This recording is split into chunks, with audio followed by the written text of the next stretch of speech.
Hello guys! Welcome back to my YouTube channel, Maricel Mix Vlog. Kung kayo ay bago pa lang sa aking YouTube channel, huwag kalimutang mag-subscribe at huwag kalimutang pindutin ang notification bell para updated po kayo sa aking mga upang kayo ay updated sa aking mga susunod na mga i-upload na reaction upload video. So, ayan guys, kung kayo ay bago pa lang sa aking munting channel, huwag kalimutang suportahan at mag-subscribe sa Ama ng Kalingap, Kuya Bal Santos Matubang, Kalingap Rab at Ate Edna Vlog. So, tara guys, at tayo ay magbibigay ng konting reaction at kuro-kuro sa videong ito.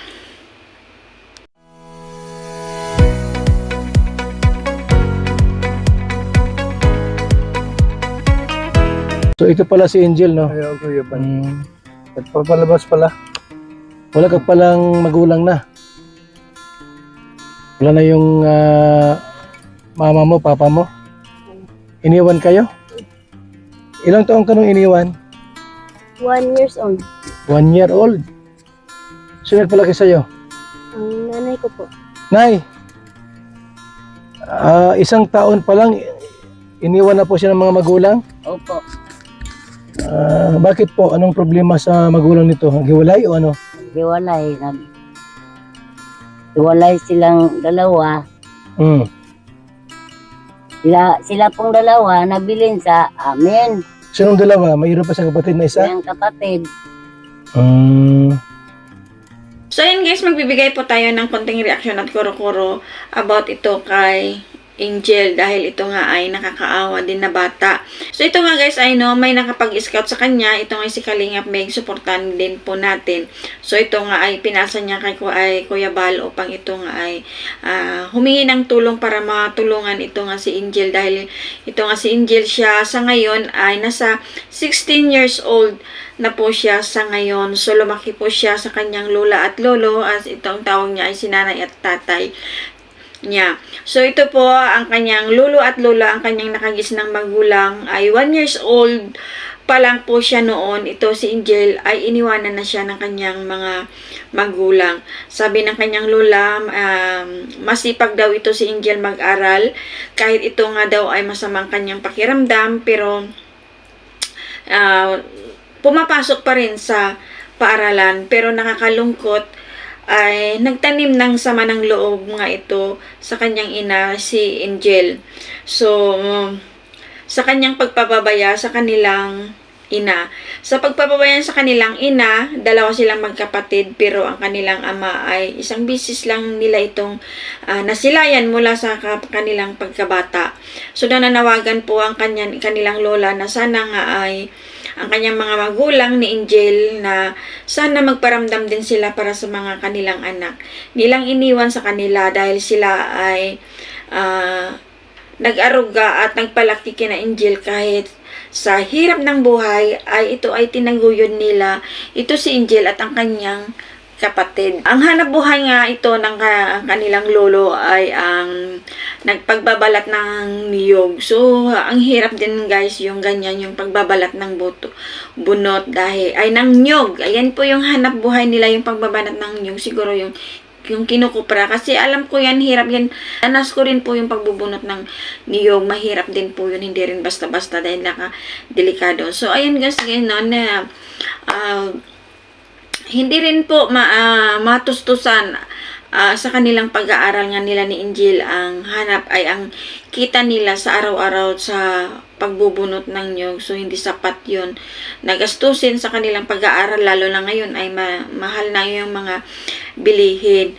So, kunti lang din ang kita. Kaya sabi ni Lola ni Angel na sana ay tumulong din sila sa kanila, lalong-lalo na sa pag-aaral nila Angel.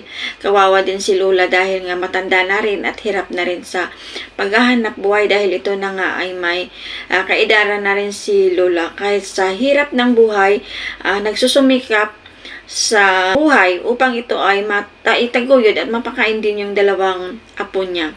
So, yun nga sabi ni Lola, kahit sa hirap ng buhay, nagsusumikap siya upang ito ay makapag-aral at makapagtapos sa kanyang pag-aaral si Angel upang ito ay makakatulong din sa kanyang lula at lolo dahil nga ito nga ay matatanda na. So ito nga guys ay sana ito na nga ang way na ibinigay ng Panginoon na matulungan na sila dahil ito nga ay inilapit na sila ng Team Kalingap. Ito kaya lalong-lalo ilan ni Kuya Bal at sigurado once na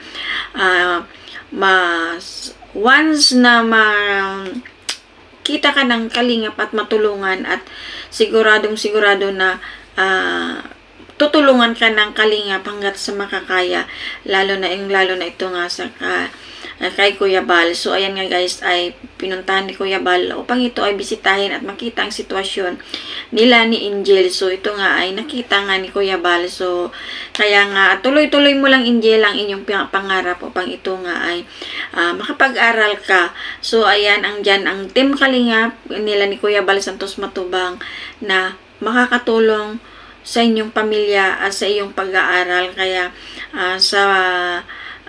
magpapasalamat tayo sa Lord, Panginoon na nandyan sila ni Kuya Bal na sa inyo nakakita sa inyo na kayo nga ang dapat natulungan nila. So ayan guys, ito lang muna po ang ating konting reaksyon. Sana nga ay tuloy-tuloy pa ito at suportahan po natin ang channel ni Kuya Bal, lalong-lalo na sa kanyang mga pabahay upang ito nga ay mas marami pang mga kababayan, mga bata na mahihirap na walang kakayanan sa buhay na ito upang ito ay matulungan sila at makatulong sila. So maraming salamat sa hindi pag-i-skip ng kanilang ads upang ito ay makakadagdag, malaking dagdag na rin po sa mga tinutulungan nila ni Kuya Bal. So ayan guys, maraming salamat. Pindutin po ang notification bell para updated po kayo sa mga susunod na aking mga reaction upload videos. Maraming salamat at ingat po tayong lahat. And God bless. Shout out po sa aking kaibigan, classmate nung elementary. Ayan guys. At nakita niya ako dito sa Tagal-Tagal. Shout out sa iyo, Nance. Ingat po kayo at maraming salamat and God bless.